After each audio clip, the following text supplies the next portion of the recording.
So if you were hoping for a codec war presentation, you're not going to get one. We don't like to think of technology development in terms of war. It's good to have lots of competitive technologies to choose from, and competition makes everyone stronger. And these things are a process. Having been in the codec development business for a long time, I can tell you it's very, very hard. Codecs are very, very complex, especially the advanced codecs of today. But also, the business environment and the overall environment to try to establish a new standard worldwide, it's a very hard thing. And very big companies have tried and failed before, and so to get hundreds of companies to go along with you is a special thing all by itself. It made me think of this thing I learned in business school a long time ago that Gartner came up with called the hype cycle. I don't know if you guys have ever heard of it, but it's based on a concept.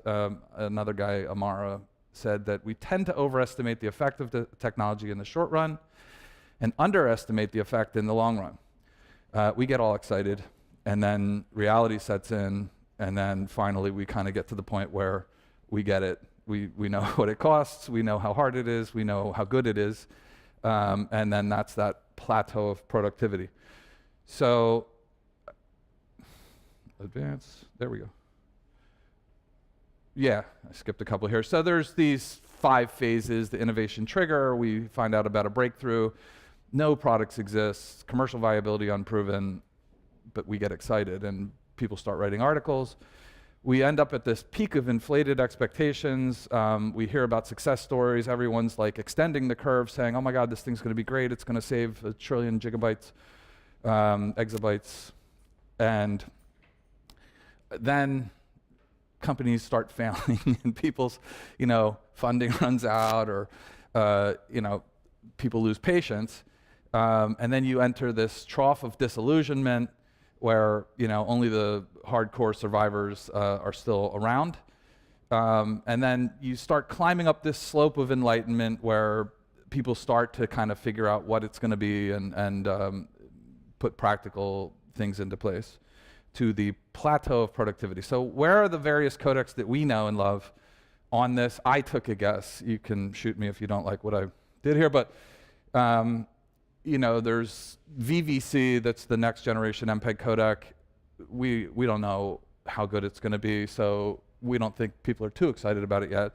It's at the very start of this curve. AV1, I'm guessing, is kind of passing the point of peak of inflated expectations, and it's still a couple years out from any kind of widespread usage, so it may enter a down phase for a while until people kind of figure out what it's going to cost and how to deploy it. HEVC has suffered more disillusionment than most new technologies, thanks to kind of the patent issue, which I'll go over in a bit. And certainly those advanced, those older codecs have long since passed to the plateau of productivity. So, for all of us technologists, we think this stuff is cool, but ultimately we have to recommend to our company, should I invest? How many people should work on this thing? Which of all the various alternatives should we invest in? It's an investment decision. You kind of have to think of these things as business decisions. It's all really cool technology, but if you get it wrong and you adopt the wrong technologies and other people don't follow and the network effects don't happen, you're out there alone with your technology and you can't interoperate with other people. And your competitors have greater competitive advantage. So we all have to kind of decide when to invest, how much to invest, and when you put people on something, that's an investment, right? How many of my team members, my engineers, do I want to put on a new AV1 codec versus a new HEVC, or sustain that development? You have to have patience for these things. Again, supporting a new video coding standard is not cheap or easy. So when we compare codecs, there's just a few different qualities we want to compare, and kind of macro qualities. Of course, the technical quality, how much better is it? Is it how much more compression efficiency? At what cost in performance? How much more computer time do I need to achieve a certain result? And that translates to sort of a cost of implementing in silicon die area and how many gates and transistors do I need for a given hardware encoder or decoder, or how much compute, right? And then you have to sort of estimate how many other people are going to come along for the party. Is everyone going to be in on this thing, or is it only going to be a handful of companies, and then I don't enjoy those network effects? And then last but not least, technology license costs. This is kind of the business issue that we all got schooled on over the last 5 years. So let's start with HEVC. This is something I've personally invested a lot of blood, sweat, and tears in over the past 5+ years. It is good stuff. It is technically better than AVC to the tune of, at typical bit rates you distribute, it can achieve the same quality at half the bit rate if you run the encoder with enough compute power and so forth. The cost to implement is greater. I mean, generally you need 3, 4, 5 times the compute power for a given place on that performance versus efficiency curve. But the benefits from reduced bandwidth as I distribute video, or you can take that benefit of improved compression efficiency kind of 2 ways, right? You can reduce the bandwidth, or if somebody's already on a bandwidth constrained connection, right, they can only sustain right now 0.5 megabit per second, 1 megabit per second, sometimes less. The improvement in quality of experience that I can deliver to that person versus AVC is, it's massive. It's definitely good stuff. And those benefits generally far outweigh the cost of implementing it. At least we're at that point now, for sure. I think you all know, a couple of years ago, summer of 2017, I guess it was, Apple went all in on HEVC and all their platforms. And that was the slide they had on their website. At my count, it's like 1.3 billion Apple devices since they launched that have platform native HEVC, meaning hardware. This was an older slide when it came out, but obviously they have iPhone 8s and 10s and XR, I don't know, XS. It's getting hard to keep track. But it's not just Apple. It's really all leading consumer compute devices. If it's got a computer of any sort in it, if it handles video, HEVC is pretty much mandatory these days. So even though the Android ecosystem doesn't make it really obvious or easy to take advantage of that capability, all the leading premium Android devices have hardware native HEVC support. And so it's getting to the point where for many of the people we talk to and work with, which is almost everybody, all the major video services and video service operators, over half of the client devices that they try to deliver video to are HEVC capable. And if you deliver to built-in apps, smartphone apps, TV apps, Roku apps, that sort of thing, HEVC is kind of a no-brainer for you at this point, because when half your base can handle HEVC, it doesn't make a lot of sense to be delivering AVC to those people when you could deliver HEVC. And again, at scale, you do the math, and if it wasn't the technical people, but it was just the chief financial officer making this decision, and you put the numbers in front of them, the benefits in bandwidth savings more than outweigh the fact that, yes, I have to encode everything twice. I still have to support AVC and any other formats I was supporting. I have to have the CDN costs for hosting those copies of that video, so there's some storage costs. But again, the benefits outweigh any cost. When we got to this point now where we have a pretty good installed base of client devices. And in part, in America, it's because Apple has such a strong market share. The market share in the rest of the world is a little bit different. Apple's this blue line down here. But again, all those top Android devices, most all of them, all the Samsung Galaxies and LGs and so on, support HEVC. In the living room, it's pretty hard to find. I don't know if you've been in a TV store lately. I was just in the local Costco in Sunnyvale, and they had 40-something models of TVs, and only 2 of them, the very cheapest, were 1080p. Everything else is 4K. only if you were going to only spend, $179 or $239 for like a 32-inch, you get a 1080p. Everything else is 4K, and they all have a built-in app platform. And the consumer there expects, when I buy a 4K TV, to see some 4K content, which means the built-in Netflix app, Amazon app, Hulu, etc. So all the TVs are native HEVC capable devices, right? Now that the unit volume annually of TVs sold, it's a couple 100 million, 200-300 million, something like that. Whereas for smartphones, it's like 2 billion devices a year. So it's a 10x. But nonetheless, a lot of people consume video in their living room on the best screen in the house. And a lot of times they're using a connected set-top, a Roku type device.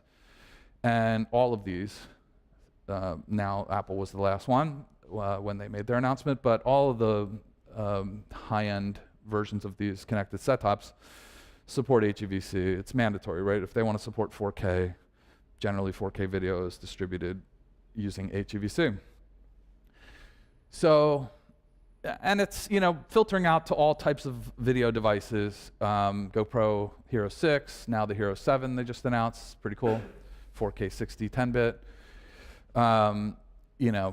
Drone cameras, security cameras, Home Security World went into HEVC a couple years ago. If you buy a home security system, chances are those devices will have hardware HEVC encoders in every camera, which makes sense. And then all the leading chipsets, whether they're mobile chipsets or PC chipsets, graphic chipsets is where, in the graphics section of a PC chipset is where they have video decoders. And these guys all invested in HEVC right at the beginning, 5 years ago.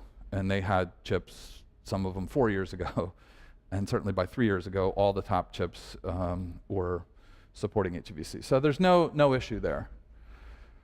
So now we come to the world that you guys are mostly in, and that's video streaming. And how are we doing there?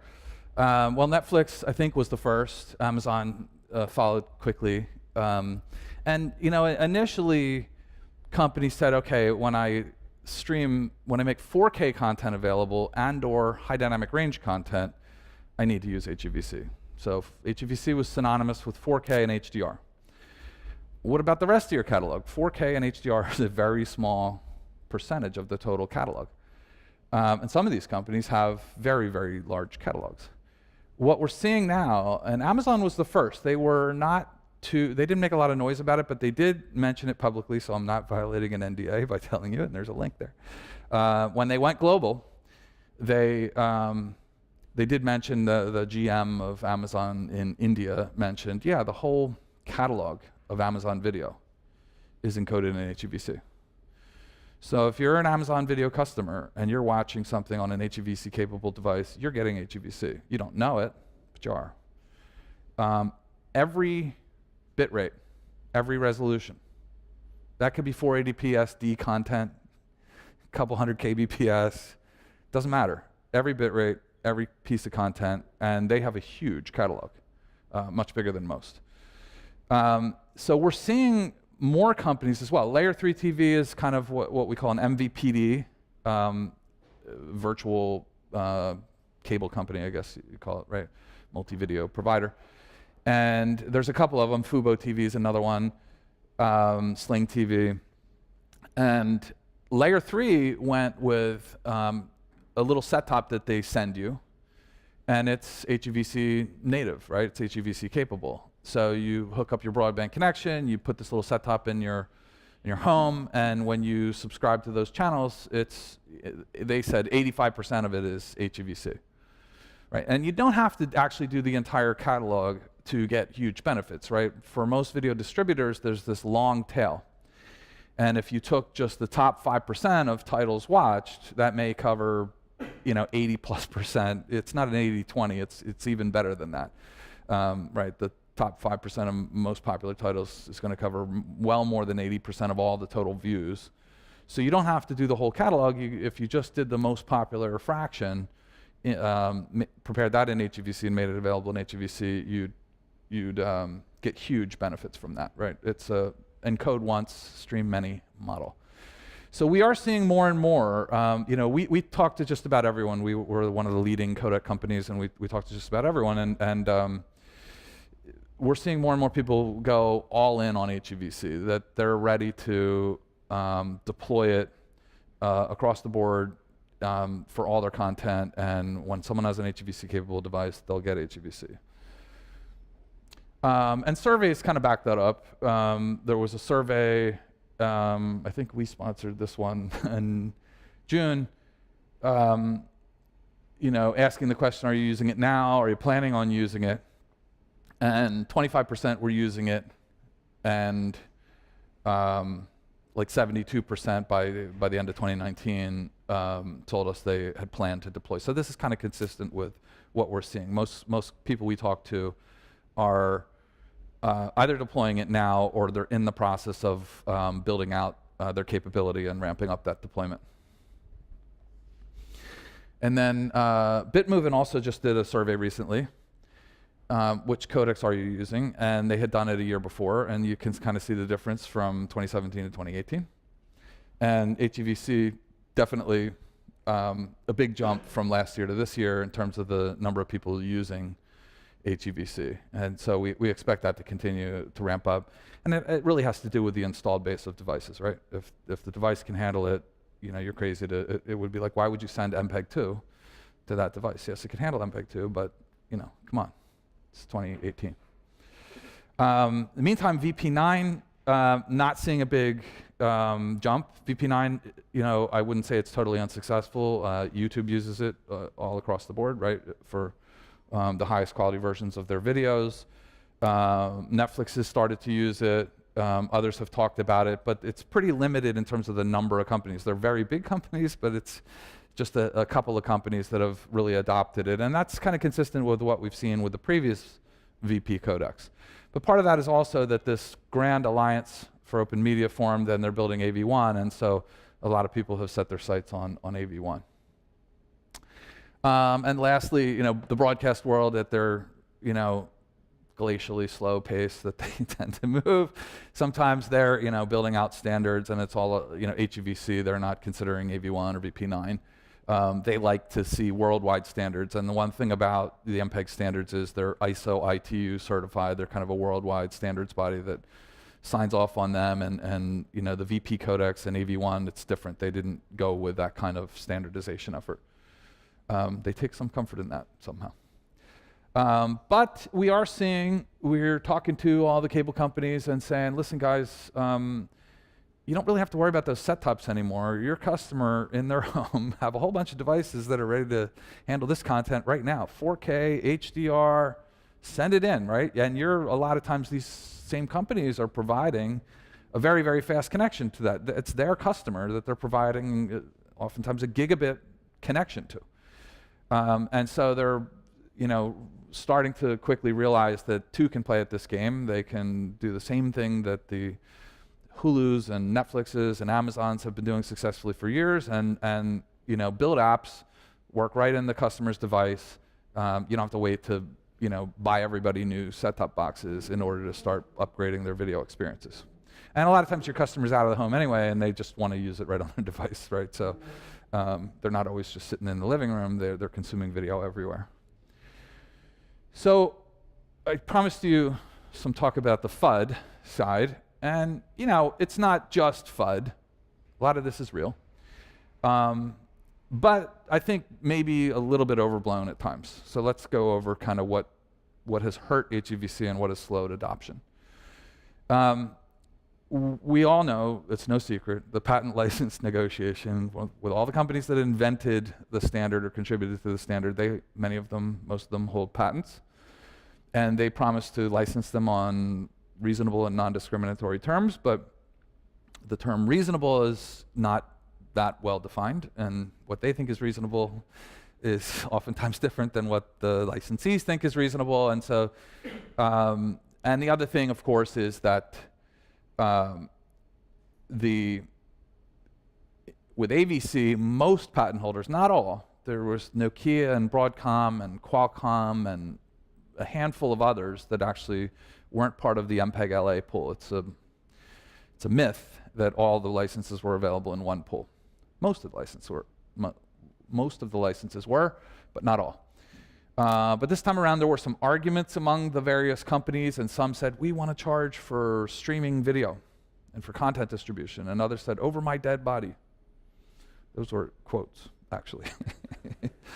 And the we want to charge for streaming video camp broke off, and for the most part formed HEVC Advance and said, yep, we're going to charge for streaming video. And initially they floated this press release that said, here are the terms we're considering. We want 0.5% of your top line HEVC related revenue. And that went over like a fart in church.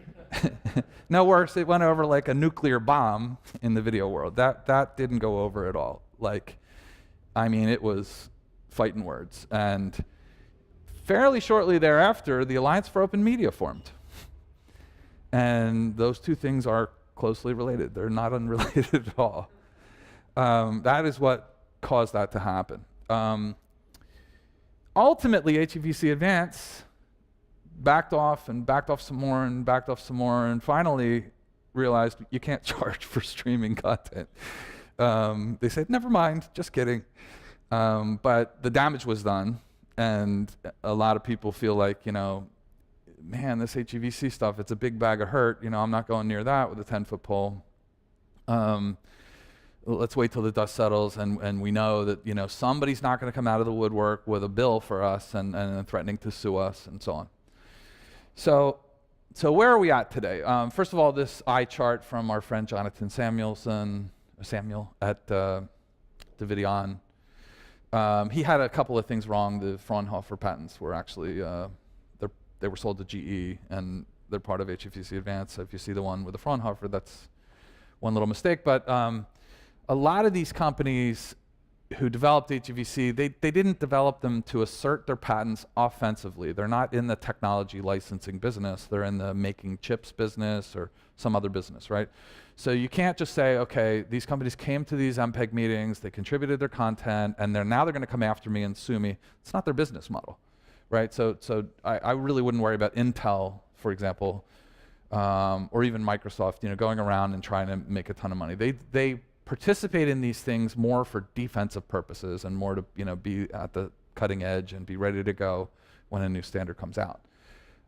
Some of these companies, the Technicolors and Nokias of the world, Interdigital, are in the technology licensing business, and those you have to know and talk to and know about. But some of those companies also just go to device OEMs, the Apples and the Samsungs of the world, and they say, I have a whole bunch of patents. I have 5G, wireless patents, Wi-Fi, all kinds of good patents, and I think you need to license my whole entire patent portfolio. And so they have a broad range of technologies, but they just do it the whole portfolio at a time. And in fact, just before Apple went all in on HEVC, they settled a lawsuit that they were fighting with Nokia, and a very large check went from Cupertino to Finland or wherever, and we'll go, you know, another one will follow every year, right? We're talking like $1 billion or $2 billion or something like that. I think you can look it up on earnings reports because it's not a trivial number and they have to call it out. But that's, you know, to license. You know, Nokia had, you know, they were in the phone business, and the phone business didn't go as well for them as it did for some other companies. They kind of missed that whole smartphone wave, and now they're going around asserting all those phone patents everywhere, and you know, and that's kind of their main thing. It's not really about HEVC or video, but that's you know, rolled up in there. And that was the case again for them with AVC, right? So just because you see a whole bunch of companies out here doesn't mean all these companies are going to come looking for blood down the road. That's just not how they work, right? I just don't see Disney. I'm not a lawyer, and this is not legal advice, so don't, you know, take it as that. It's you consult your attorney. But I think, you know, when you understand from a practical standpoint how things have gone over the last 20, 30 years with these different companies, some companies are offensive and some are defensive. So this is kind of getting worked out. And if you're a device OEM, you will pay. You have an infringing implementation of HEVC. There's no getting around it. You're going to pay whatever patent royalties. But the device OEMs tend to be very large companies like Apple and Samsung and LG and so on and so forth. And they have teams and teams of lawyers who have been doing this for many years. And in many cases, they have patent license agreements with those companies that were part of the MPEG standard. So they're already covered. And the ones they didn't, they have to go to the table and negotiate. And they're doing that. But they have long since said, okay, it's going to cost more than AVC costs, and I'm not going to be happy about it. And so it may end up costing $2 a unit instead of 20 cents a unit. But if you have a device that you sell for $1,000 or more, and this technology makes the video compression twice as efficient. And so instead of storing so much video in your 256 gigs of RAM that you have in here of flash memory, you get the equivalent of 512 gigabytes of flash memory. Now, what would that additional flash memory cost you, or cost the customer, in that device? A lot more than $2 a unit. So it is valuable technology. There's no question about it. It's used for both photo and video storage, and we're not happy that it's costing, maybe in some cases on a device, 10 times what AVC costs. We're all upset about that.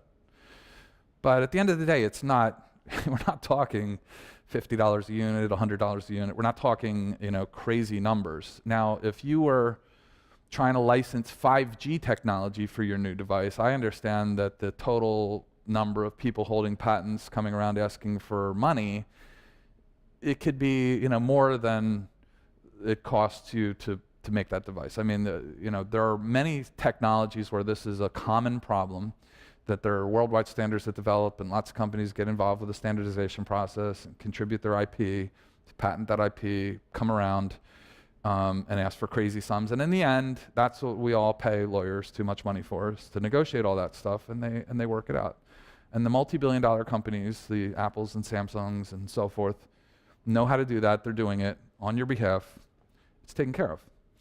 Now, if you're streaming video, HEVC at the moment, and it looks like it's going to stay this way, is free. You're just encoding video with some implementation, but nobody, the number of encoders you use is a trivial number compared to the billions of mobile devices and other devices that are sold every year.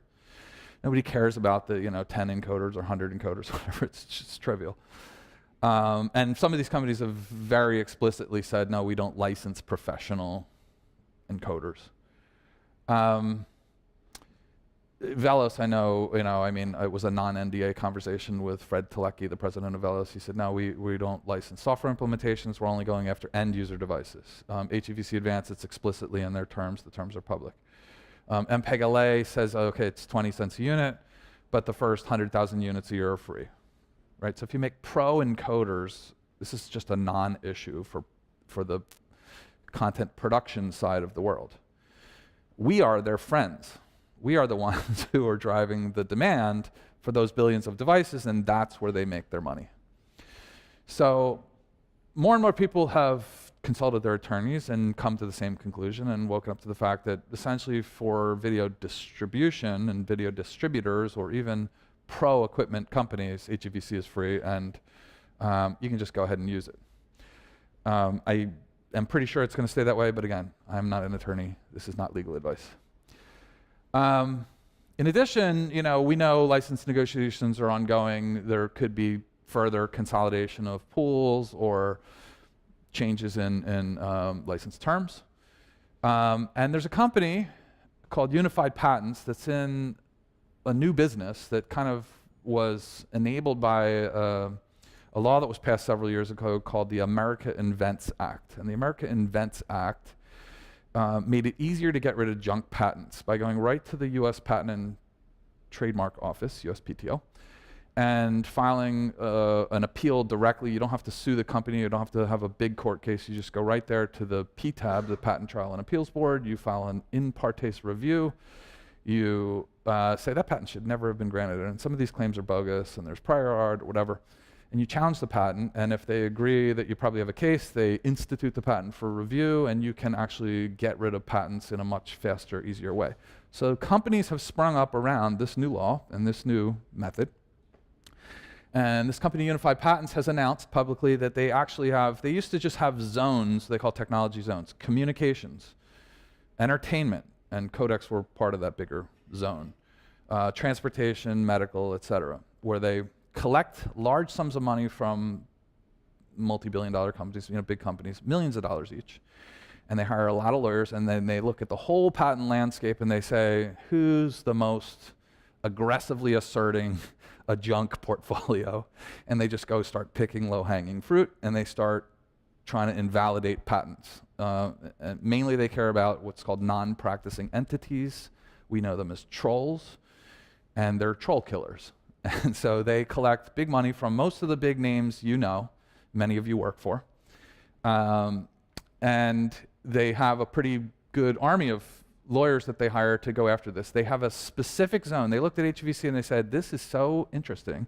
We're going to create our own zone just for, well, they call it the codec zone, but right now HEVC is the only codec in the zone. And they've looked at the entire landscape of HEVC patents. Everyone who filed saying, I contributed to the standard, I have essential patents.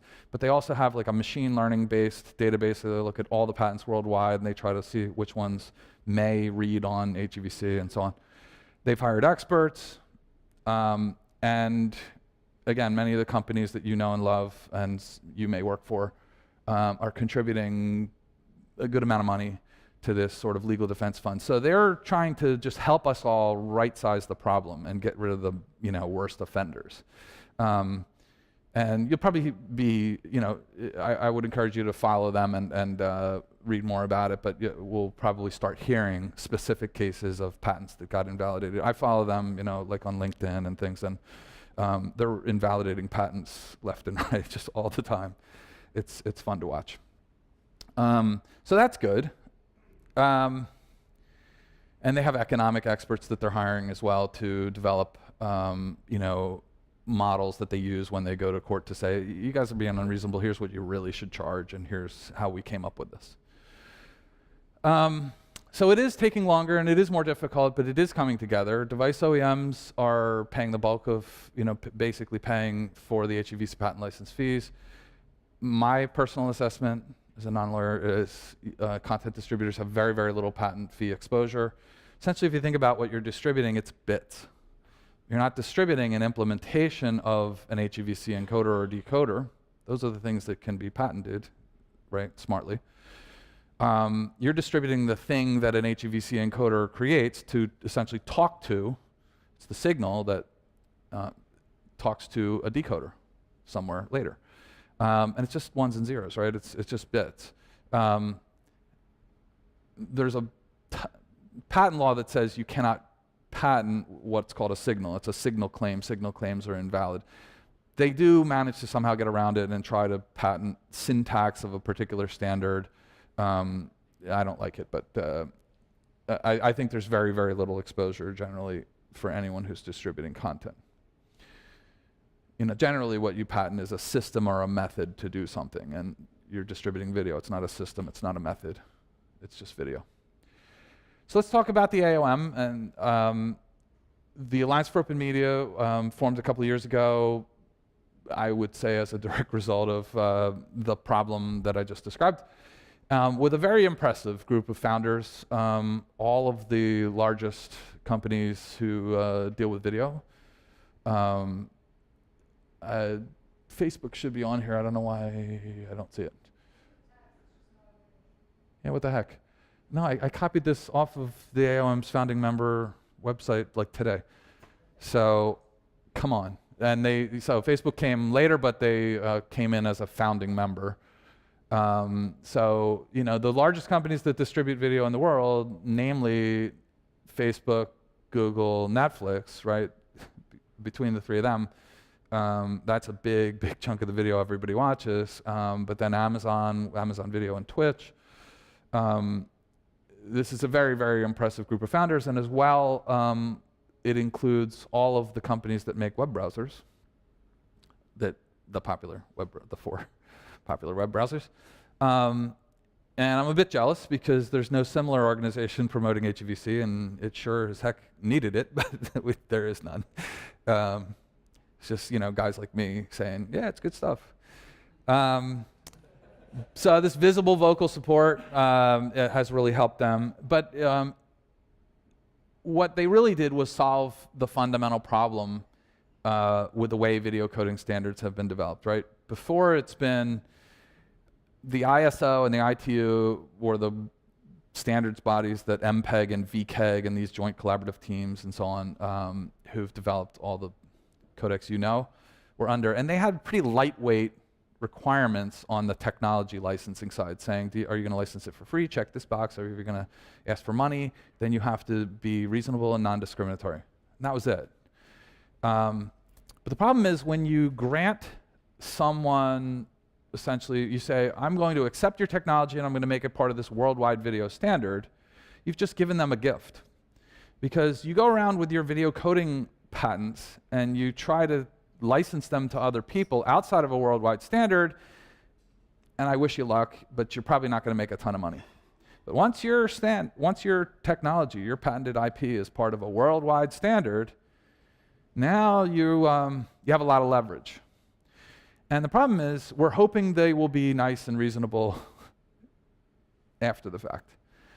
And we have to get that commitment. It has to be a stronger commitment. We have to get it up front. And what we really need to see is that quid pro quo to say, you're not coming in unless we're really clear what reasonable means, right? All the licenses available in all the patents available in one license, and here are those kind of high-level terms, right? They have to be reasonable. So I think the whole world, it's not just the Alliance for Open Media, but the whole world has definitely learned that lesson, and so there's two approaches here. One is I wouldn't say extreme approach, but it's to one side, right? It's a hardline approach saying royalty-free. Check your aspirations for making money off your IP at the door, you get zero. And that's fine for big companies, a Microsoft and Apple. They don't need to make money licensing video coding technology. They have multi-billion-dollar businesses. They're doing just fine. They're in it for different reasons. They're probably, they have much more exposure being licensees than they would ever make in money as licensors. And, they've all been down that road. Microsoft had their own, Windows Media Video and VC1, and Apple had, QuickTime and ProRes and lots of things over the years. They're not trying to corner the market in video technology. They just don't want to be on the hook for hundreds of millions of dollars a year. So they're fine with this model. But the drawback is that there are companies who have done a lot of really valuable video coding research who are essentially, research organizations, Fraunhofer and so forth. Technicolor, Dolby, there's a lot of companies, it could be defined that way, and they make their money licensing their technology. So they're not going to, they can't, it doesn't fit their business model at all. And so those patented technologies can't be included with that approach. But nonetheless, it's good stuff, and it's got a lot of, let's go back here. And there's many more companies, including codec implementers. But if you look at the codec technology that Apple and Microsoft and Google and Cisco and Mozilla have developed over the years, it's considerable. It's a lot of the best ideas have come from those companies. So it's not like they're empty-handed at all. And then there's pretty good funding and a pretty good organization around continued development. So this we definitely expect to succeed. But where is it? Let's get to the reality part of the whole separating hype and FUD from reality. But you've seen various reports from different companies on where AV1 stands versus VP9 versus AVC versus HEVC. And it's confusing because some companies have said, oh, it's not even as, it's barely better than AVC, it's just slightly better than VP9. And some have said, oh no, it's much more efficient than HEVC, and the disparity is huge, right? I have downloaded, the latest AOM Enc, from GitHub, built it, run it, done a number of tests, and tried to get a feel for myself. And I think basically it's roughly on par with HEVC when measured subjectively. There are certainly things that look better, and then there are things that don't look better. But in part, it's because that's the AOM Enc kind of reference implementation from the group, and it's not a commercial encoder. If a company like Beamer were to build an AV1 encoder, we are confident we could add all the special sauce that we add to a standard and make an even better one. But the real challenge is, so it's helpful, I think, to try to understand at its best how efficient can it be. And how does that relate? Like just sort of on a theoretical basis, can it be 20% or 30% more efficient than HEVC because of all the coding tools that are in the standard? I'm not seeing that. To be frank with you, I'm not seeing that it'll have any meaningful compression efficiency benefit over HEVC, at least not at this point. It does have a lot of tools that HEVC doesn't have, but it's also missing tools that HEVC has. It seems clear that the cost to implement will be much greater than HEVC. Right now, when you run the encoder, it's like 100x slower than a slow HEVC encoder, like kind of in a high quality mode. It's gotten much faster than it was when I checked when they first made the announcement prior to NAB. So I've definitely seen a lot of improvement, but it's still very, very slow. And of course, all of this is a little bit academic because it's going to be hard to stream HEVC, AV1 until they're really hardware decoding. You can, stream it to people who are running Chrome and Firefox, nightly build browsers and so on. But it'll be a while before there's devices. I think 2019, but you'll really start to see it ramp up in 2020. It is a royalty-free license, so that's kind of their big claim to fame. Don't worry about patent licensing. We've handled that for you. It doesn't really mean, they're not indemnifying you, so it doesn't mean they're promising you won't have a legal headache. They're not promising you. They're promising that if there are legal headaches, first of all, mainly what they're promising is we are licensing to you, if you sign this license, all our patents. But they're not promising to step in and take the fight over and defend you on your behalf, but they probably will. They're coming as close to making that promise legally as they can without signing up for that, because that's a big promise. History shows that Google has done this for the VP Codex. They have plenty deep pockets. There's a defense fund around the Alliance for Open Media, and so as a practical matter, they will. All these companies combined will step in and get involved if somebody comes from the outside saying, this infringes my patents. There are companies like Velos Media that have said, for sure it infringes my patents, and we're going to have words. So we'll see how that goes down, but I would absolutely expect Google and others to all step in with a defense fund and take the challenge on and either shoot down the claim of infringement or come to some settlement, which is what happened, by the way, for VP8 and VP9. There was a fight with MPEG-LA. Google settled it on behalf of all VP8 and VP9 users, and you're covered because Google stepped in to just handle that issue. So I kind of expect the same thing. Again, I've been running this. You will hear from the Alliance for Open Media, listen, this is a reference encoder. It's not exactly a reference encoder, not compared to the HM reference encoder or the JM reference encoder, which had, as far as I'm aware, no SIMD optimizations, no instruction sets, none of those MMX, AVX, AVX2, AVX512, all that. None of that performance optimization for x86 or ARM or MIPS or PowerPC or anything like that. No real rate control. The reference encoders from the other, from MPEG crowd are constant QP only. There is no average bit rate control, 2-pass, any of that sort of thing. No psychovisual optimizations and other reference encoders. no performance settings. AOM-Enc has CPU used equals 1, 2, 3, 4, 5, 6, 7, 8. Some multi-threading, not a lot. It's essentially single-threaded, but it does have some multi-threading. And it even has some video pre-processing, mainly I think because of this. I'll remove the grain for you and then insert it later at the decoder feature. But so it's more than a production reference encoder, and that's historical. Google was the primary development team. They had a little outside contribution, but essentially it was Google for all the VP codecs, right? The former On2 team, and their primary customer was YouTube. And so they made a production encoder for YouTube. Now, YouTube didn't care about running multi-threaded. They ran everything single-threaded. They would split and stitch. They would chunk all the video and run everything in a single thread. And then you can get maximum utilization of one hardware thread. And so they didn't need a multi-threaded encoder. So, but it was a production encoder, even though it was single-threaded.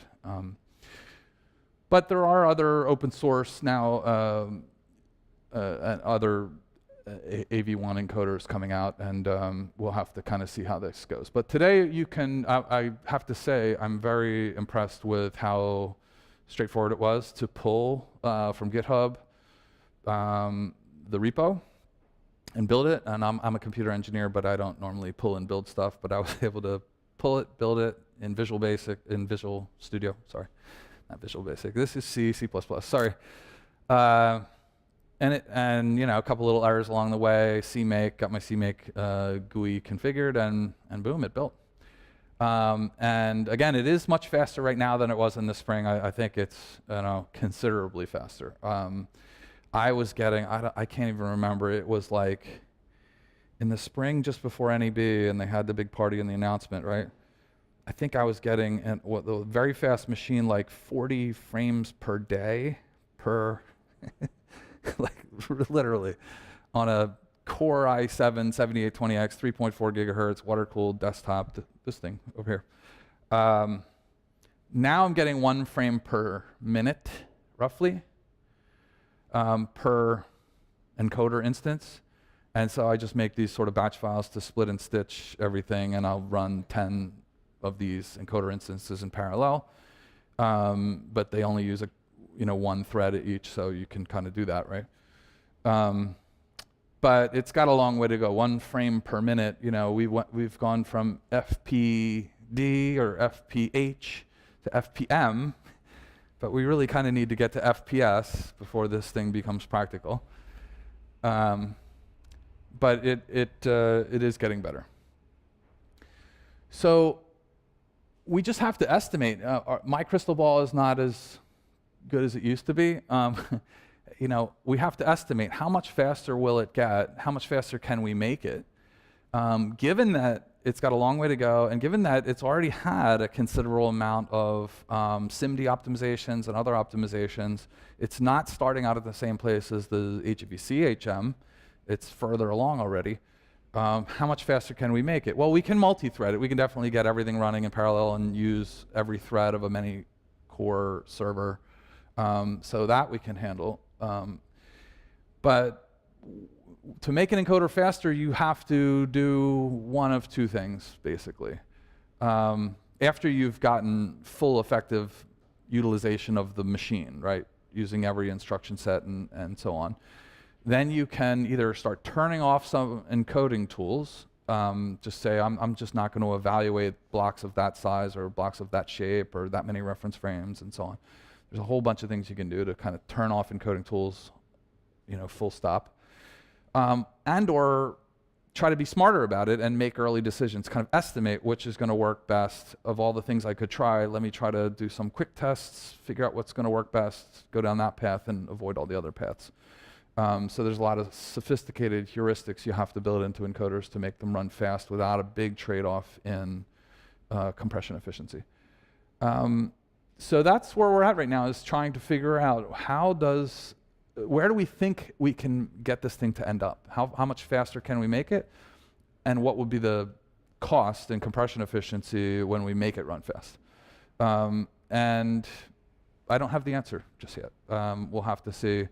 There are companies implementing AV1 in hardware, so if you dedicate a bunch of silicon, you can make it run at any speed you want. It's just a question of now how much silicon you have to dedicate, how costly that is, and hardware encoders generally have to make a bunch of compromises. They can't try everything, and they don't like a lot of loops. They like to just do things kind of in a pipeline. And so hardware encoders are generally always going to be less efficient than a good software encoder. But will somebody have live 4K, AV1, 60p? Yeah, they will. How will it compare to HEVC at a similar cost? That's really the question to ask. Now let's talk about the next codec coming from the MPEG experts. And there's a group, so that's going to be called VVC. I'm not going to talk about that. It's in the very, very earliest stages, call for proposals, that sort of thing. There's a group that's now trying to solve the problem I described we ran into with HEVC this time around. We don't want to have that same problem again with the MPEG codecs. So there's a group called the MCIF, the Media Coding Industry Forum. There was just a first meeting in Amsterdam that I attended. And this is the purpose of the group. And they're going to focus on VVC. And the purpose is a little bit vague, but then they have 4 objectives that they describe. So they're going to make information available, best practices, recommendations, worry about interoperability. That's all nice. That's a typical kind of interest group, right? Like DASH-IF or VRIF. Provide for open international participation of interested parties on reasonable terms, applied uniformly and openly. That's talking about the terms of joining the group, I think. But number 3 is kind of the key. The very, very specific purpose of this group is to avoid the thing we ran into the last time around, right? So what they realized is inside of MPEG and the ISO and ITU, they really can't talk about patent licensing. They have to wait till the end. They're kind of prohibited by rule. And the people who go to the MPEG group and develop the new standard, they're all kind of technologists. They're PhDs and codec researchers and all. They're engineers, and they're not business people and legal people. They may have a lawyer in the room that says you guys can't talk about that stuff, but that's it. So there has to be a forum, and everyone's realized we can't wait until the very end. So they're trying to provide that forum, and they have antitrust attorneys, and one of the guys involved is Judd Carey from Cable Labs. He's the general counsel for Cable Labs. And we're trying to figure out how to do this without running into legal problems, and I think it can be done. Obviously, the Alliance for Open Media figured out one way, maybe a little trickier with the MPEG world, but it can be done. And essentially, they're going to provide guidance and have a liaison and a conduit to the technical team and give guidance as to what technologies ought to be in various profiles and things like that. So it's not quite where I would love to see it, which is we won't accept your technology unless you do agree to this. Some high-level outline of you being reasonable, like your patents will all be in one pool, and you patent holders will figure out those terms by majority vote or whatever. It's not quite what I would like to see, but it's a good step in the right direction, and so we're definitely going to support this group. So we can wait and see and hope, but we can also try to get involved. So where will we end up? I think both AV1 and HEVC will succeed. Will AV1 offer any advantage over HEVC? Maybe for some. We'll have to see what goes on with the browsers. Obviously, AV1 has bigger browser support than HEVC. It certainly may get to the point where HEVC is so popular and services say to their customers, by the way, my service is better on the browser that came with your device, i.e. Safari or Edge. And that used to happen, and if that happens again, that'll ratchet up the pressure on Mozilla and Google to support HEVC. And they don't need to have a software decoder. They don't need to worry about the patent licensing. All they need to do is check with the device. If the device supports it, pass it through to the device renders it, decodes it and renders it. And they both used to do that. And then at some point a few years ago, they patched those browsers and they added a whitelist and they changed the way they go about it. And if it's not on the whitelist, they don't even check with the device if it supports it. So we're hopeful that at some point they will come through with HEVC support, just like they eventually did after a lot of fighting with AVC. There will almost certainly be more HEVC capable devices than AV1 devices, but these things are evolutions, and we'll see how that goes. And I just don't think at this point, given the complexity of AV1 and given the discussions I've had with everybody, including the top people in the Alliance for Open Media, their plea to me was, look, Tom, I think we're going to get to the point where it's only 10 times as complex as HEVC. That's where they'd like to see it. And I think it can probably get there. But if it's 10 times as complex, it ought to have some compression efficiency benefit, right? It should be 20% more efficient or 30% more efficient. I'll pay a cost, but I want a benefit. If it's only similarly efficient for a given amount of compute, or if it's 10 times as complex and similarly compression efficient, I'm not sure how many services outside of Netflix and Facebook and Google, companies that have huge data centers with enough idle machines where essentially the cost of encoding is not a big deal. For smaller companies where they have to pay for the encode and the cost of the encoding is a real number, it remains to be seen how efficient AV1 can get in terms of being compute efficient. So I think both will succeed. It's clear AV1 will succeed. It's got a very good backing from a lot of companies. I predict that chip manufacturers will add AV1 decoders pretty much across the board. We're kind of hearing that. I don't know that every chip manufacturer has AV1 decoders on their roadmap, but I think most do. It's pretty clear that the traditional world prefers MPEG standards, but they don't have the influence they used to have. I mean, back in the day, that's where all the influence was, right? What format DVD would support or Blu-ray, right? The home entertainment, home electronics arena was what made or broke a standard. But today, it's really the web and mobile that matters.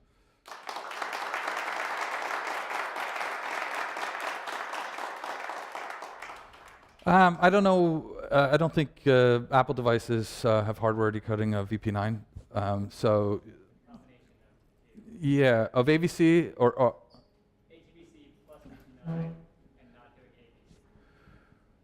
doing AVC. User base. Not a bad idea. I mean, is VP9 capable of better compression efficiency than AVC? I think most people would say yes. At 360p. I'm sorry? It's equivalent at 360p, but also with the hardware decoder, it's equivalent in power consumption at 360p as spinning up a whole hardware decoder. Yeah, so I mean, if that works for somebody, I'm personally, I think it makes sense to understand your client base and understand what those devices are capable of, and not cling to old codecs because it's easier forever. Again, you don't have to do it across the board with everything, but it's not that hard to ramp up a couple of channels or a couple of titles and see how that goes. Of course, you got to make sure the player clients can handle that, right? But when you can use more efficient codecs, you should. Yeah, that's what I'm seeing, Colleen. When I run tests, and I have to show you, I think maybe, and we could take a look at this, right? Versus X265, my old codec, AV1 looks a lot better. Versus Beamer 5, roughly on par. So just to be clear, right? Again, the client devices are really where the liability lies for the patent holders, right? They want to make their money from those client devices, which implement hardware encoders and hardware decoders very often. And typically they're hardware implementations. We're a technology developer. We're not in the kind of legal advice or insurance business. Maybe Lloyd's of London would underwrite that, but not Beamer. Right? The number of instructions, essentially, the computational load, right? So video encoding is, especially the first part of video encoding, prediction, is the process of trying lots of things and seeing which one is best. So we take a block of video and we also break it into smaller blocks, and then we see, should I encode this with intra-coding or inter-coding? If so, what reference frame, what motion vector? There's almost infinite things we could try to optimally encode a video, right? Okay. So the more things you try, the more efficiently you could encode that video, generally, right? And more advanced codecs try more things. They try more partition sizes and shapes. They have many other coding tools that they try, right, to turn on and try. But all of that involves computation, right? So you can always come up with a standard that has more and more tools, but if you turn on all those tools at once, it's like a 2 to the n problem, and n starts to grow to a very large number, and complexity grows to infinity, right? So that's a fundamental challenge. And you know, in software, that's just compute cycles. In hardware, that's silicon.